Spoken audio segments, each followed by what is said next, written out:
ஓம் சக்தி. ஓம் சக்தி. ஓம் சக்தி. செடியைச் சுற்றி களை எடுக்க எடுக்க வளரும். அதுபோல் மனதை அவ்வப்போது சுத்தம் செய்து கொண்டே இருந்தால்தான் ஆன்மீக பாதையில் முன்னேற முடியும். இது அன்னையின் அருள்வாக்கு. குருவடி சரணம், திருவடி சரணம்.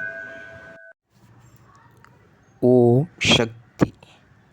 சக்திகளே, உங்களுடைய கருத்துக்கள் மற்றும் அனுபவங்களை கீழ்காணும் மின்னஞ்சல் முகவரிக்கு வீடியோ வடிவிலோ ஆடியோ வடிவிலோ எங்களுக்கு அனுப்பவும். மற்றும் மறுவூர் மகிமை யூடியூப் சேனலை சப்ஸ்கிரைப் செய்யவும். ஓம்